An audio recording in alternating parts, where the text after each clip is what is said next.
You're listening to the #1 podcast for nonprofit leaders, getting your nonprofit fully funded. This is the Fundraising Masterminds Podcast.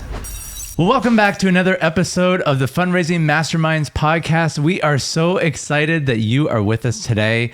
We've got a great episode lined up for you because we are going to be talking about referrals for your nonprofit. Jim, it's good to be with you. How are you doing this week? Oh, I'm doing great, Jason. It's terrific to be here with you. Yeah. And we're going to be talking about an important topic, a topic that we've gotten a number of questions about in the last couple of weeks. And I'm excited that we're going to finally get an opportunity to address it. Well, what are some of the questions that you are getting on this topic? Well, it is so hard for a lot of nonprofit organizations to come up with new prospects or new suspects to give to their organization. There's a point where you go through your neighbors, you go through your friends, you go through people in your Sunday school class, you go to people you're working with, you exhaust that list and you just say, wow, how am I going to find anybody else who's going to give to our organization? So today we're going to talk about ways to go beyond your friends and family and essentially get some new prospects for you to talk about. So we're calling this episode 4 Ways to Skyrocket Your Referrals to Your Nonprofit Success. I really like that idea of skyrocketing. I know, taking it to the next level. Yeah. So before we get into the meat of this episode, if you wouldn't mind subscribing on YouTube, you can like and make sure you comment as you go through, because we'd love to hear any comments that you have. If you have any questions about this episode, definitely write it in the comments because we read every single comment, right? Absolutely. You can also listen to us on the go through the Apple Podcast app and Spotify and other podcast apps that are out there. You just search for Fundraising Masterminds Podcast and we'll pop right up to number 1. That's right. So Jim, let's unpack the 4 ways that we can skyrocket our success by getting referrals. So the first way that we can get new referrals is through mail, which I assume that's direct mail, and then email, which is electronic mail. Yes. Yeah, exactly. Well, we know that no one is more excited about your organization than people who are already giving and are interested in giving again. So the first group of people we want to go to are those people who already know us and love us. We want to go to them and essentially say, Jason, if you were me and you were in this position of trying to find some new people, who would you go to first?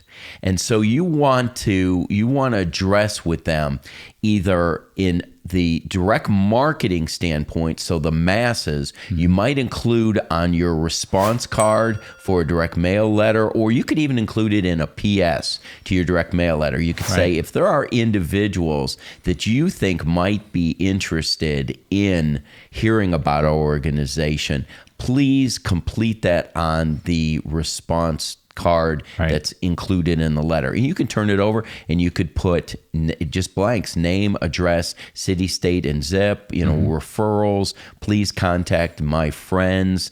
There's a number of different ways to do that. Or you can do that electronically through email. You can just simply email your donor base and say, we are trying to seek new friends, new partners. Would you give us the names of your friends? And through the email and even through the direct mail, a great way to collect that information might be a paper response, but I'm also thinking, you can do a survey or something and have someone just fill out a Google form where it's just, name, address, phone number, and then at least that way it goes into, spreadsheet or something, so you don't have to data enter it all. Right. Yeah, I think that is probably the best and most significant way to start things off. So we've emailed them, we've direct mailed them. Right.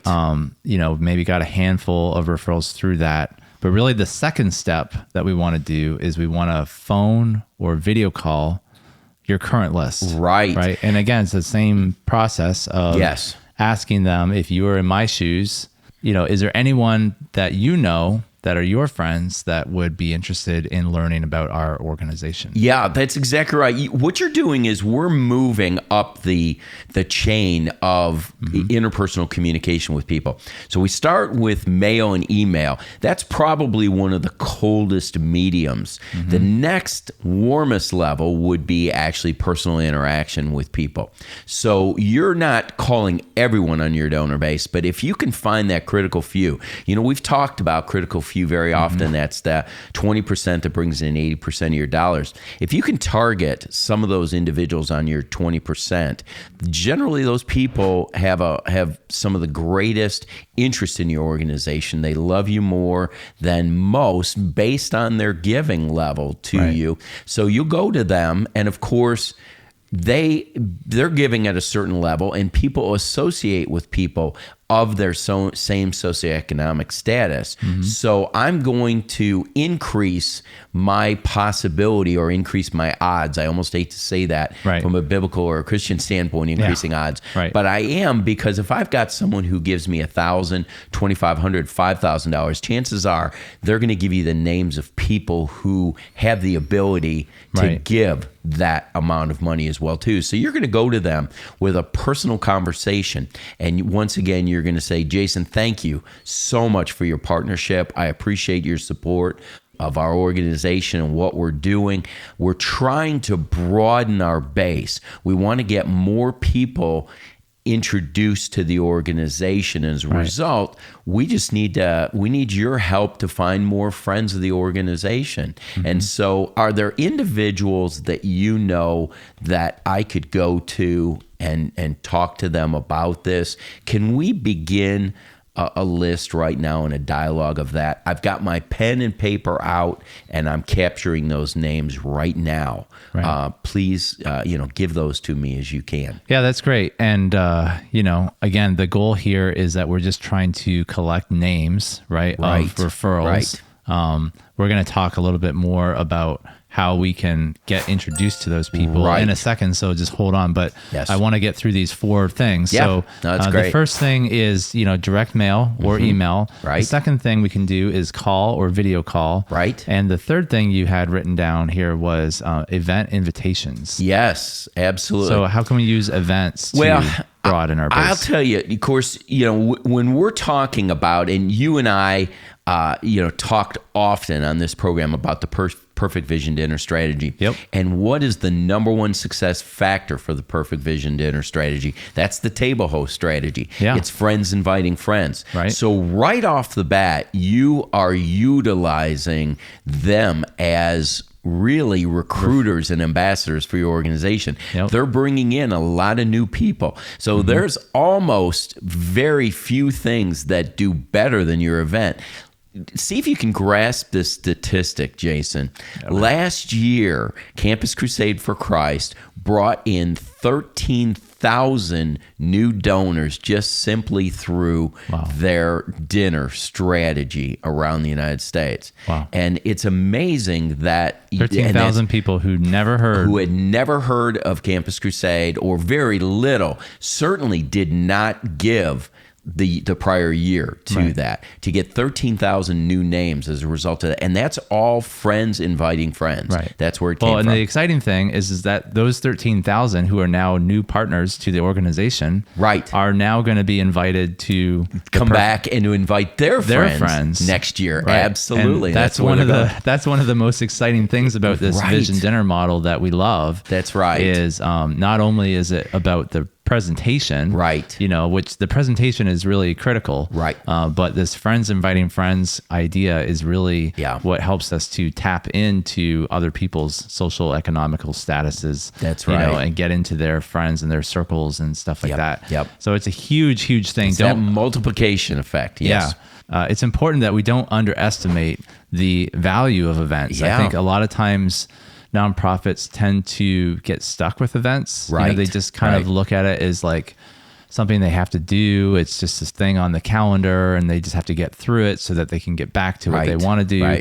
But if you could look at your event as a necessary part of growing, it's an actual way that you can get new people there. I think a lot of times people just send out a invite to their entire mailing list, and they just invite their current list to the event. Right. Which doesn't help you to grow. Right. It's like if you got 5,000 people on your mailing list, right, and like 10% show up, well, that's 500 people.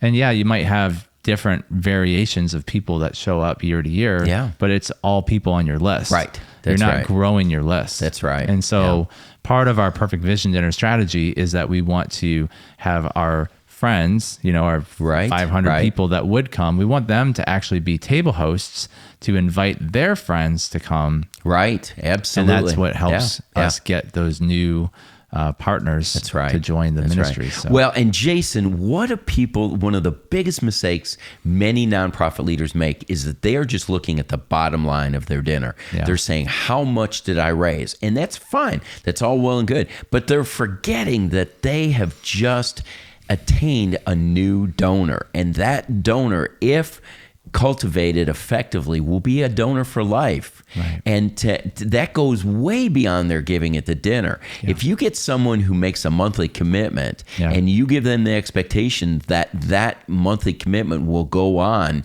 until you ask us to stop, you could have people that could come one time to your dinner but continue to give monthly. Now, we hope that they'll come back year in and year out and invite their friends, like you said. But if nothing else, you've got them on a monthly commitment and a monthly cycle to give. But also, too, if someone doesn't come back the second year, you can go back with an email, with a direct mail letter, or even a personal appeal to them to give a second, third, fourth, and multiple gifts down the line.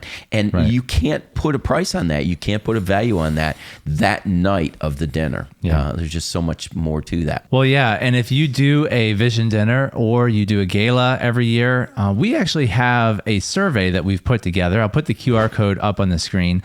You can actually scan this QR code and it will take you to our survey directly. We ask you 14 questions about your current gala or dinner, if you do one every year. Yep. And we're able to actually assess how well your dinner is going to perform. So wouldn't it be great if I could tell you exactly how well your dinner or gala is going to perform before you actually got to the dinner and before you actually had the event? That would be very insightful information. And that's what this survey is able to do. It's able to kind of forecast how well your dinner or gala is going to do. So definitely check that out.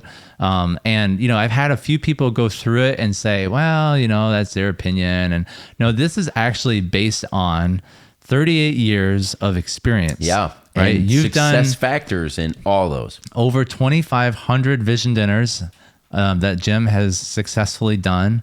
Averages 80 to 100 a year, 38 years of experience. So these questions are foundational questions that really help us to gauge the success of your dinner. Yeah. And I really strongly encourage you, if you haven't taken the survey, scan the QR code and take it because it would be really helpful for you to know if there's a few things you can do that could help you to raise 50% more or 60% more money. Would you do it? I mean, it's going to be the same amount of work either way, right? Yep. You're going to do a dinner. Yep. It's going to take a lot of time. You might as well do it the right way and earn 40, 50, 60% more money. Jason, what I love about this survey is that it helps you identify the areas that you can improve. You see the areas that you're successful in, that you're winning in, but it also helps you identify those areas where you can improve. Right. And to me, that makes the survey worth all of the value of it. The fourth thing we can do to get referrals is really face-to-face appointments. Right. And Jason, the appointments, of course, not only is it taking it to the next level of personal communication. We started with mail, then we went with phone calls, then we went with events. Right. Going live face-to-face is important, but there are a number of ways and a number of times to do this. Number one, you should never neglect that question at the end after you've had a conversation, even with someone who's new to your organization. You just went through your proposal. You just asked them for money. You could possibly even be waiting for their response. You never want to leave someone's office without saying to them, Jason, I appreciate so much the time that you've taken in this area, and I appreciate you needing to pray about this, talking with your spouse about this. Let me ask you, are there any individuals that you know who you think may be excited to hear about what we're doing, or as excited as you are to hear about this? If so, I'd love to get their names. I've got my pen and paper here. Right. Could you give me some of the names of those individuals? Don't leave without that. Right. But also, too, you can just set up a normal appointment with somebody who currently helps you. Spend part of the time thanking them for their partnership. Maybe share a story or two of the effectiveness of some things that happen as a result of your gift. But then get them to, Jason, thank you again for your partnership. Let me ask you, if right now we're trying to broaden our base of partners, those individuals who are supporting us, individuals like you, do you have any friends that you think would be interested in that? Can you give me the names? Would you be willing to give me the names of the individuals who you believe would be interested in that? Right. So you capture those while you're right there face to face. And there is something special and more effective about doing this face to face than in any other way. Yeah, that's great. Okay, so there's those 4 things. Now, I remember as we were talking about this before we started this podcast, you said there's actually, 4 goals in how you can actually get introduced to this person. So the first one you kind of already said, you're talking to the person, and whether you're doing it through direct mail, email, phone calls, through the event or whatever, the first thing is just asking for the name. Right. But then really the second thing is, could I use your name when I contact that person? Right. Can you talk about why that's important? Well, first of all, of course, it is really important that we at least get the name from someone, because that gives us the next step ahead. That gives us a path to start to track down. Now, I can certainly do a lot of research with a name. I can, look at Zillow. I can use Wealth Engine. So even having a name does a lot for me.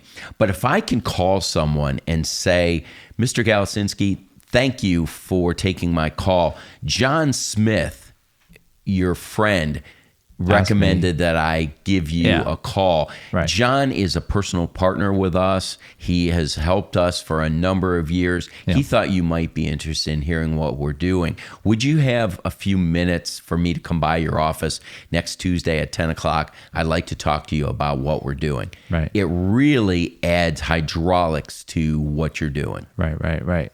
Yeah, that's great. So the first one is, just getting their name. Just simply getting their names. But then, of course, just calling them straight out of the blue is just a cold call. Sure. So you're just on your own. That's right. Second best thing is getting a name and saying, the person who referred you, asked me to give you a call. Yep. Right. What would be the third thing you can do? Well, nothing is better than if you can get that person to call on your behalf, their friend. I mean, think about that. Because if they're getting a call from me out of the blue or an email from me, even if I had the name of the referrer, it still is not as effective as if they get an email or a phone call from their friend that says, I have been helping XYZ ministry for a lot of years, and I would love for you to talk to their leader, Jim Dempsey. He is going to share with you a little bit about the things that they're doing. Can I get you connected with him? Absolutely. And it would mean a lot to me, or I would consider it a personal favor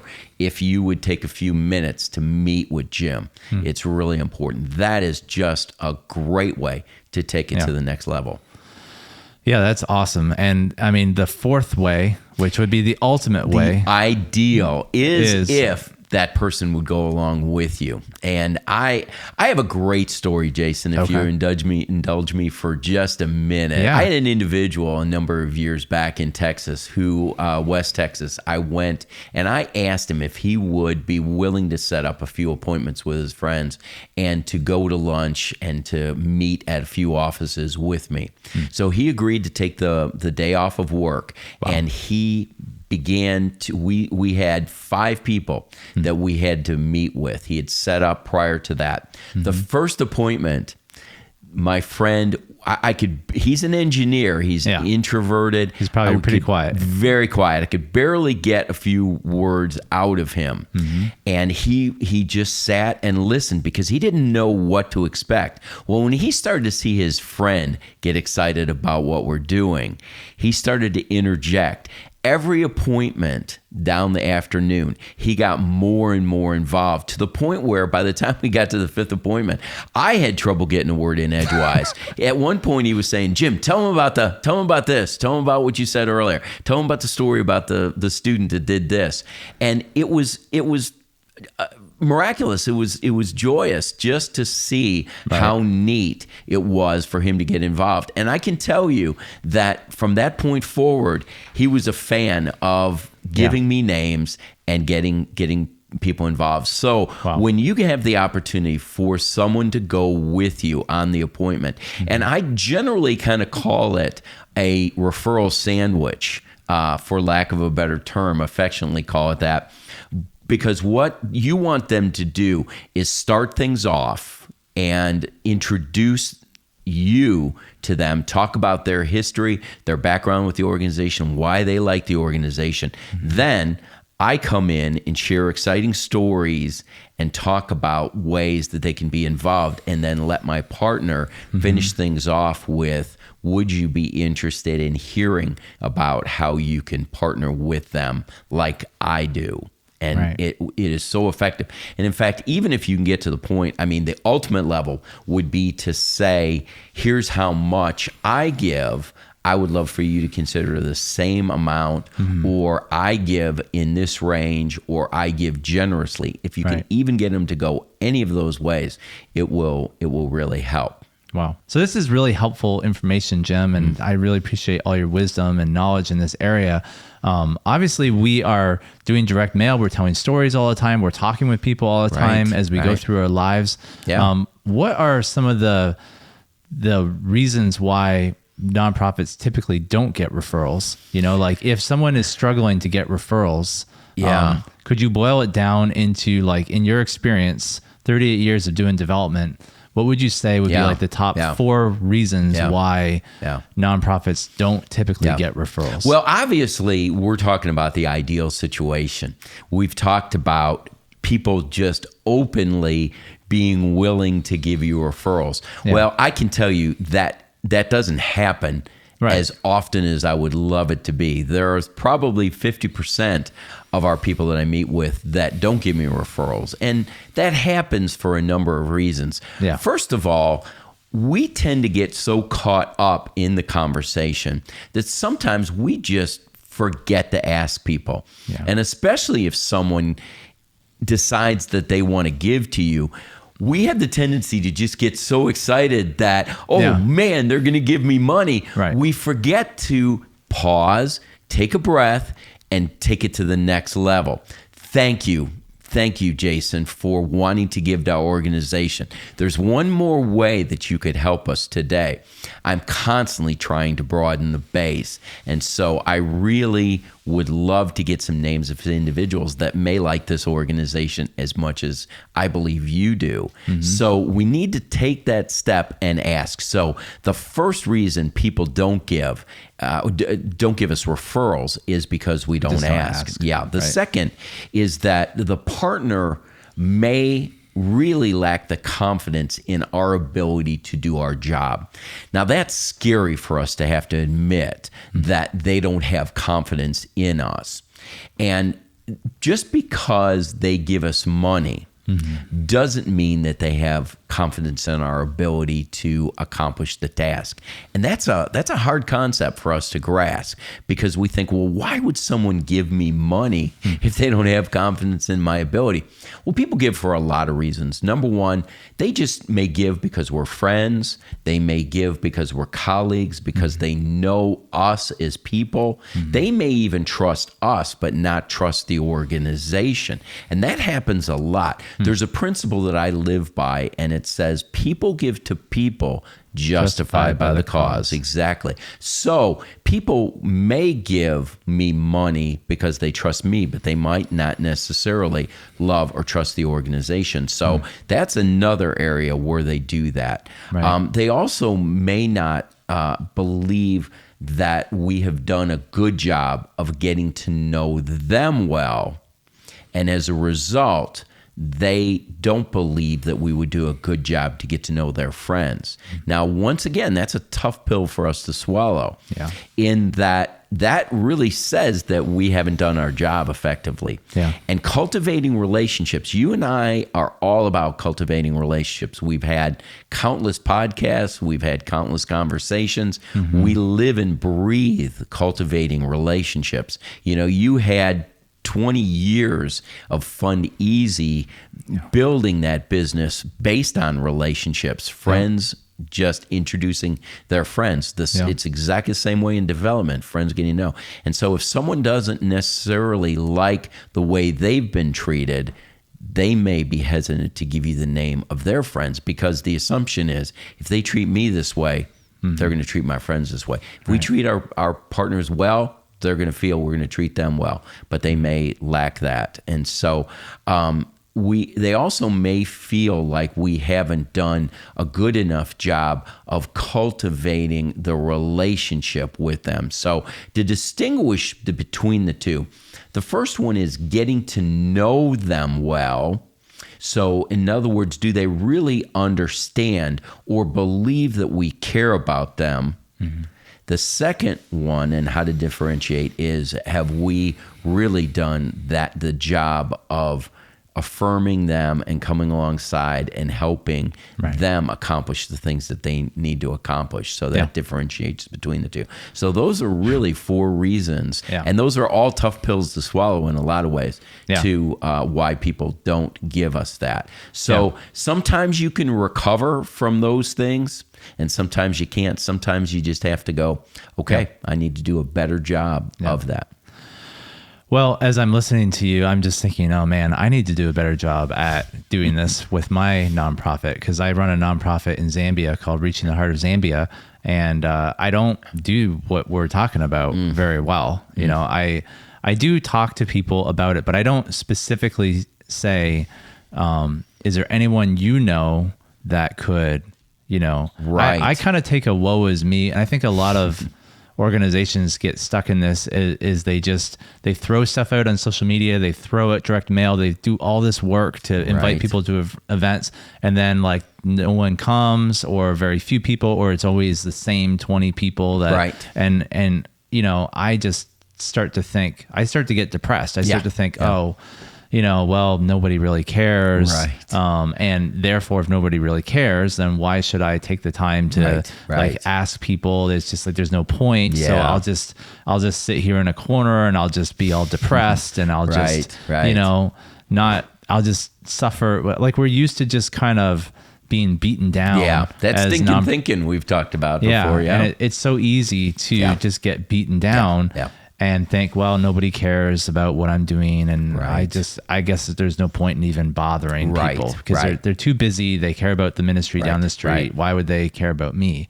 But really, what you're saying is, you know, there's 5 billion people or more in this planet. You know, there's hundreds of millions in the United States. Let's just try to find, you know, those people. Because there are people out there.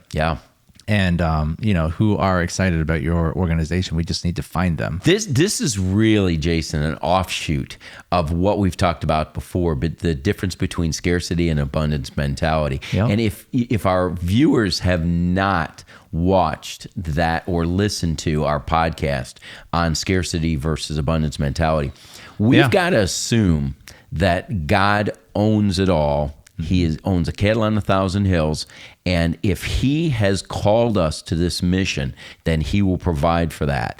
And so we have to go in saying, you know what? God has got me fully funded.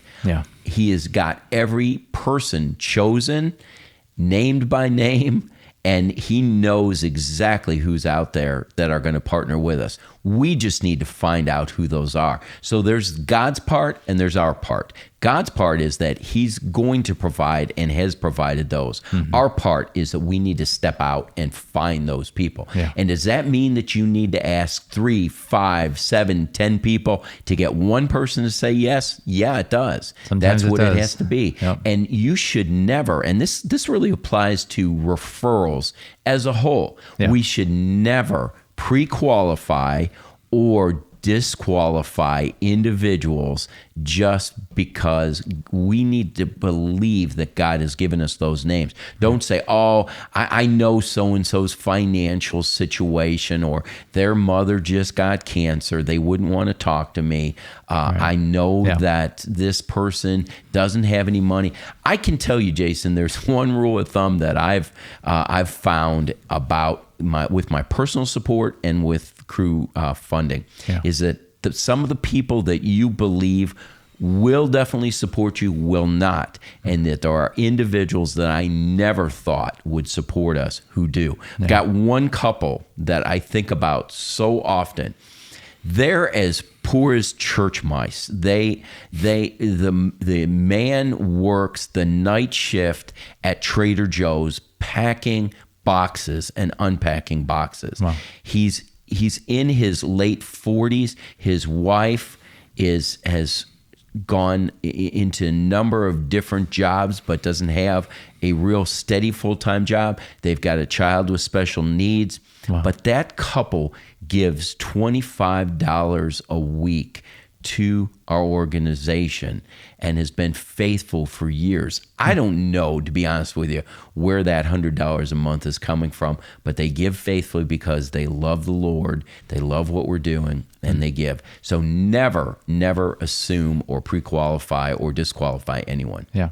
Well, I think this podcast has been a good reminder of the importance of getting referrals. Yeah. I know that it's so easy to get wrapped up in the day-to-day. Right. It would be really wise to even just hire a part-time person just to be focused on getting referrals. Right. If you really think about, paying someone $15 an hour, but their job is finding new partners, right? That might be a thing. Because I think sometimes when I hear some of this stuff that you're talking about, I think, well, it almost sounds like a sales job for the organization. Like if this was a business, right? You would be saying, we need a salesperson to be making cold calls or sending emails or doing an event to promote the product. Yeah. And I mean, that's kind of the same idea.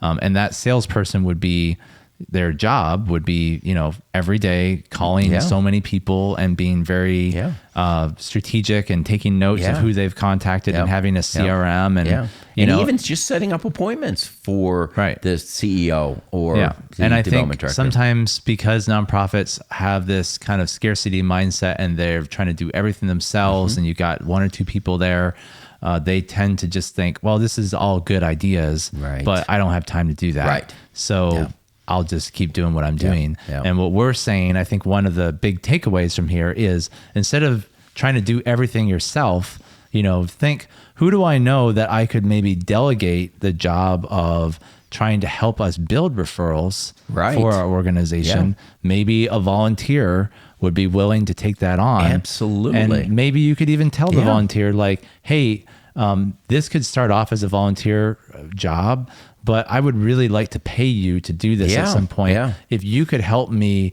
build this base of referrals, we might be able to afford to pay you in a bit. So in a way, you're kind of like allowing that person to like create their own job. Yeah, and giving them the flexibility to be able to start, to have their own routine of doing this. You might have, this could be a stay-at-home mom. They put the kids down to bed to take a nap and make calls during that time, or put the kids to bed at night and make some phone calls at night. Yeah. Just a great opportunity for someone. So I think a great takeaway from this episode is that, finding that person, that key person, whether it's a volunteer or someone that you could even offer to pay if you have that ability to do that, because the last thing Jim and I want to do is feel like we're loading you up with more things to do. Yeah. But at the same time, we got to get out of this entrepreneurial mindset.